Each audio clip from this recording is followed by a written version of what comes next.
Hello everyone, today we're taking a look at the OasisFly 2.5 from sub250.com.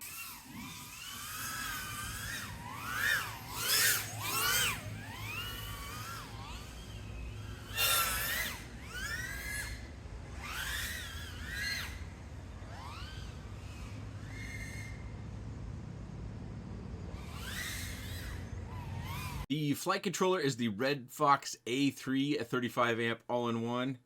Do note that that is the USB connection, but it's not a USB connection. It requires this little dongle that it does ship with. Looking at the website, it looks like this only comes in the DJI O3 variant, so you'll need to have appropriate equipment. Of course, up front we have the camera, and the back the VTX. We've got 1404, a 4500 kV motors, and on those motors are the HQ 2.5 by 2.5 by 3, meaning tri-bladed props. It does have this entire top plate is covered with a texturized battery mat. Of course, we got a print down here for our DJI antenna, as also well mounting for an additional print for a T-style antenna. We have feet on the base of our motors or arms, which is also a 3D print. My favorite motor wire tape used across all arms. And you can probably tell this is a little bit of a split deck design. Bottom plate is up top. Actually, it runs up here. Can I get that in the shot? And then the front plate runs along the bottom. So the two plates create kind of a sandwich plate for the arms. Speaking of those arms, they're 8 millimeters wide and 2.5 millimeters thick. The rear bottom plate is 2.5 millimeters thick, as well as the front plate. Looks like our top plate is the thinnest plate at 2 millimeters thick. In my case, I got the Express LRS version, and it does come with a receiver right down here, but they do have a few other receiver options. You can get it to where you can fly it with a DJI controller as well. And on the other side of my receiver is a little capacitor. That is a 15 volt, 470 microfarad capacitor. Without a battery, it weighs just about 175 grams. With the 850 milliamp Lava battery from Beta FPV, it's just about 270 grams. With the 720 milliamp 4S battery from Sub 250, which I believe is made by G&B, the weight is, as you can see there, just a touch over 241 grams. And the 650 milliamp battery brings the weight up to 244.4 grams. And that might seem a little odd to you, a smaller capacity battery, but it weighs more. Basically a performance difference, not a longevity of flight difference. It did come with the aforementioned dongle that is required to configure the Beta Flight on the Red Fox all-in-one flight controller. Came with an extra set of props, but I've pretty much done in the extra set. One prop is just flat out missing. It exploded in the yard. For our accessories, we get some extra screws.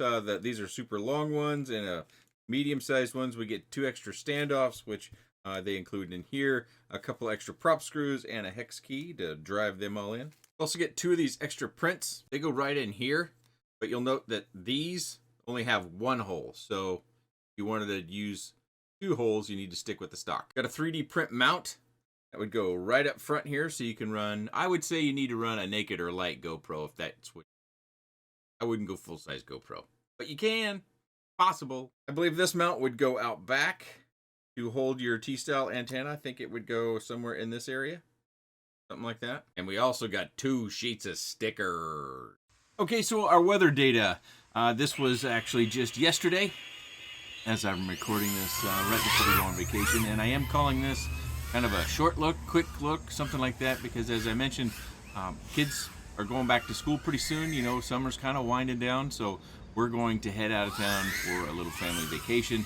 And I thought, well, you know, I've flown this on 4 separate sessions, which is not typical for at least me in my reviews. I tend to fly them for at least 5 good sessions, if not just getting, you know, 6 to 8 batteries in it. It's oftentimes above 10, depending upon the weather, of course, as well. It usually takes me about 2 weeks to review quads, but in this particular case, I've only had 4 flight sessions.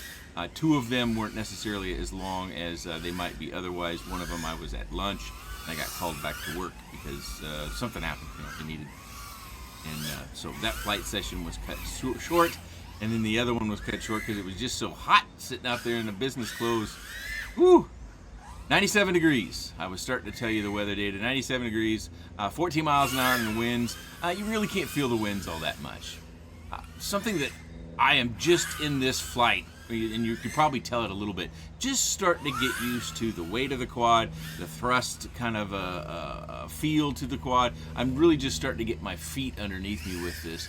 And if you do want me to go ahead and when I come back from vacation to start flying it more in my traditional review sense, you know, fly it for another, it'll probably take me a couple of days to knock the rest off of not flying at all, and then at least probably 3 or 4 flight sessions more in order to reacclimate myself with the quad again and to bring another video on it. So, you know, if you are interested in seeing more on this, please make sure you leave a comment down below, and if there's enough interest, I can certainly do that.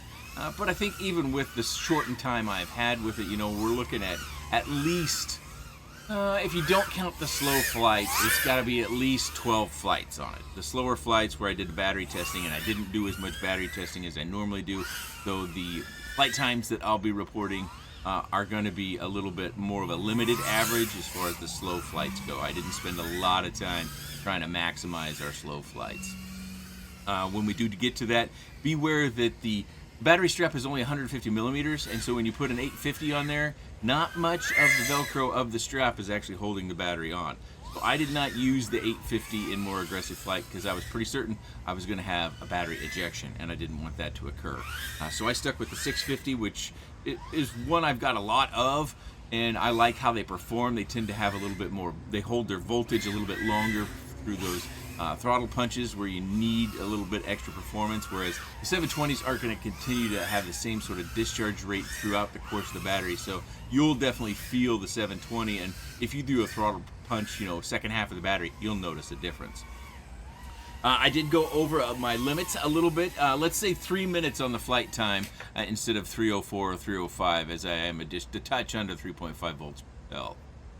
So this is after work when I am doing some battery testing to just give you some flight times now. So in the slower flight fashion, as you kind of see in front of you here, with an 850 you got about 8.5 minutes. Of course, again, these aren't the bigger averages. Typically I'd run at least 3 batteries of each size, and then I would average out those times. In this particular case, I only flew 1 battery of each. So 850 I got 8 minutes and about 30 seconds, 720 7 minutes and 10 seconds, 650 5 minutes and 40 seconds. I did fly a 550, but it was not one that the one I picked, it seemed, you know, I only got like 3 minutes, so I don't think that was a valid test for the 550. So I think we have to kind of throw that one out because it was only 1 battery. And then when it comes to faster flight, again, I did not use the 850 because the strap that it comes with did not give me a secure feel that the 850 would stay on there if I did have a crash, which I did have several crashes even in the short time that I've been flying this. So faster, more aggressive flight like you saw in the first flight is 720, get about 3 minutes and 20 seconds. With the 650, as you already saw, it's right around that 3 minutes. Depends on what you're doing. You know, I had a few flights on the 650 where I got like 311, and then other times I had more punch outs or a lot more faster speed turns or something like that, or just different battery. And then I was getting flight times that were, you know, 5 to 10 seconds below 3 minutes. So let's just say around 3 minutes on a 650, which is pretty good. And you stay under 250 grams with the 650, so you have at least 2 decent battery options if you want to stay under 250 grams. And we'll also run some crash footage. I'm not going to talk over this. It's only about 15 seconds worth of crash footage. Just enjoy the audio of being able to hear the quad smack into various things. Oh, jeez.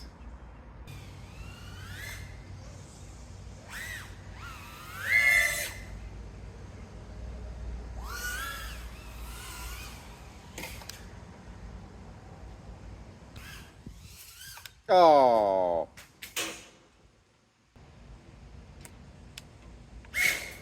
Whoop, don't do that. Now, I wanted to start off by showing you the 850. Of course, you can move this battery strap all the way back to this notch. You could even run a second battery strap back here if you wanted to get a super long battery, or if you just wanted to have the battery further back. It's really up to you.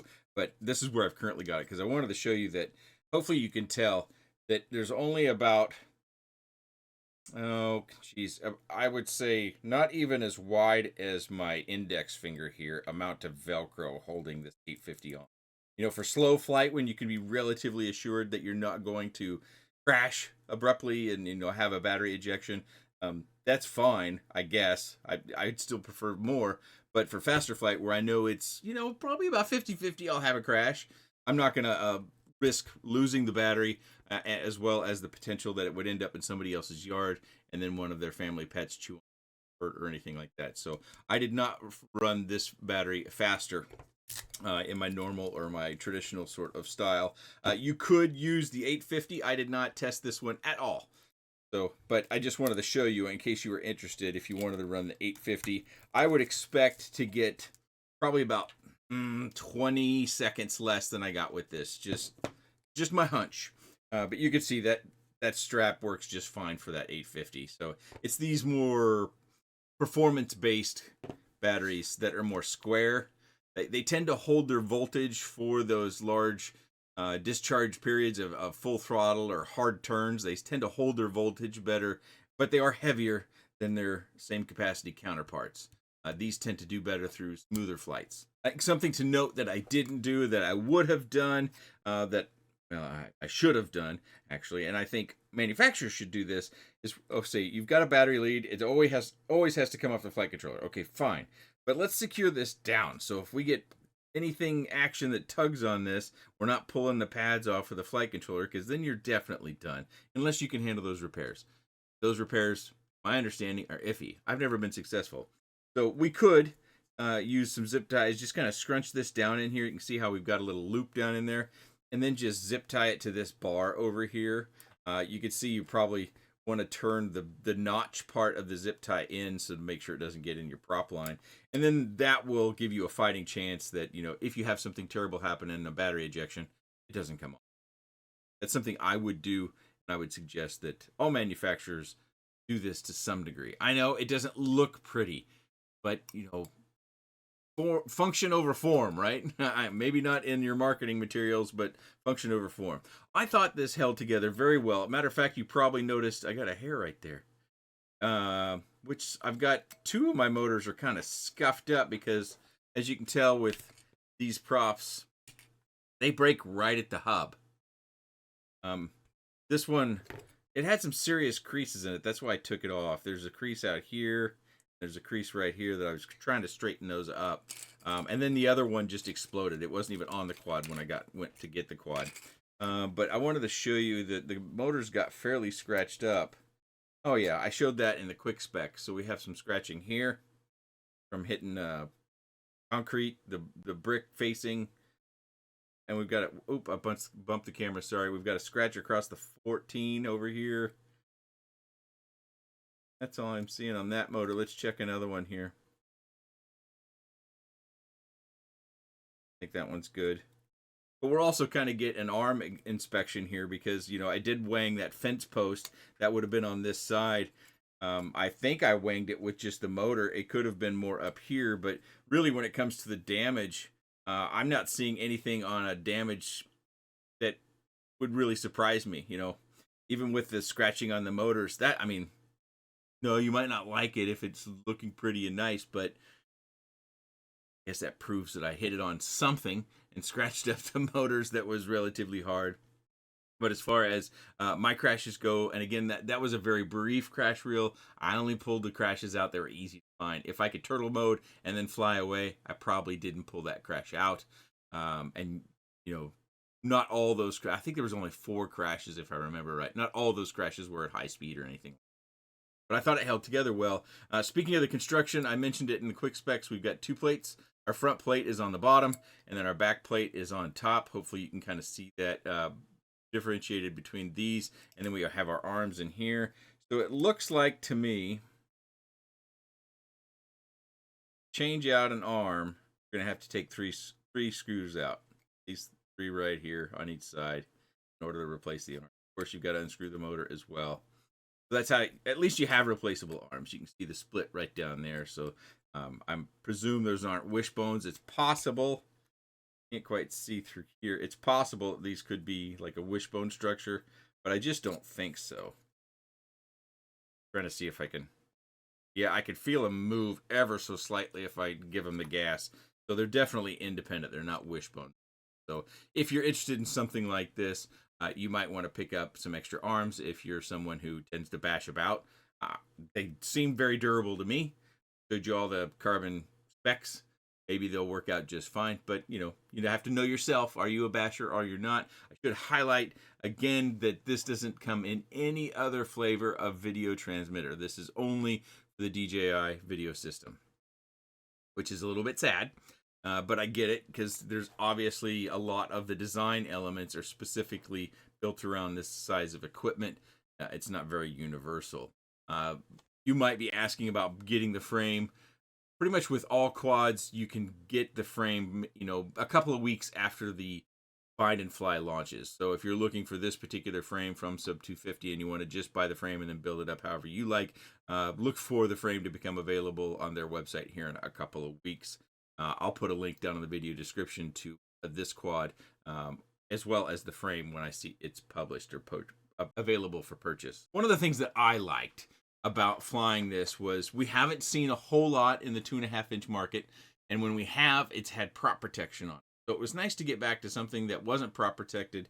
It has beefy motors on it, and at 1404, we used to fly 2.5-inch props on much smaller motors. Remember the 1106s that we'd put 2.5-inch props? I'm sure the prop size wasn't, the pitch wasn't what it is, and we certainly weren't carrying DJI 03s back then. But so we're using much larger motors, and the 1404s, 4500 kV.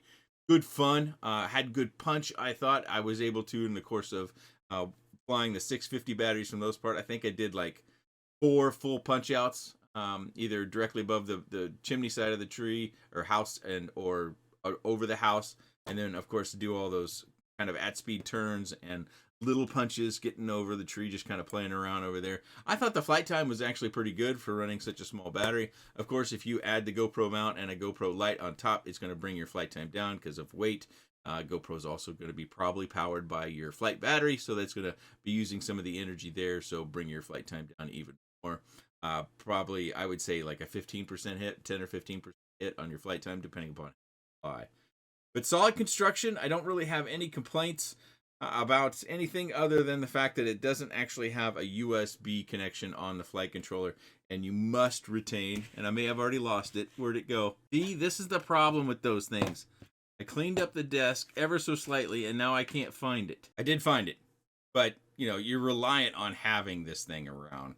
It's obvious that this piece is designed to where you could mount it. I didn't see a good spot where they could mount it, maybe other than just bringing it up and putting it right underneath the top plate. And then that doesn't even work because you've got a connector on each side of that. So I just don't, and that's probably why it's not mounted. There wasn't a good mounting opportunity anywhere within the design. So you've got to keep track of this. Otherwise, you're host. So it's a good fun quad. Clean design. I really don't have any qualms about how it's built. I beat it up a little bit in the quick look or shortened look that I am presenting here on video. Keep in mind that if you're watching this near the time it's purchased, I'm probably with my family on vacation. I will certainly check in on the comment section on the channel and try to answer questions as well as I can. If it requires me to look anything up within like the CLI or Betaflight configuration or anything like that for any of the videos on the channel, I'll have to wait until I get back in order to look up that sort of information to answer those questions. As I said, I'll put the link to this down in the video description as well as the frame when it becomes available. I do note that this without the 03 is $179. With the 03, I think it was like $409, I think. Yeah, $409. And then if you get it with the Express LRS version, so the exact setup I have here, I see that on the price at $426.99. Seems like when you get it all put together, it's awful expensive. But let me know what you think. If you have any comments, questions, suggestions, or otherwise, please let me know in the comment section below. I appreciate your time. Thanks for watching. See you after the vacation.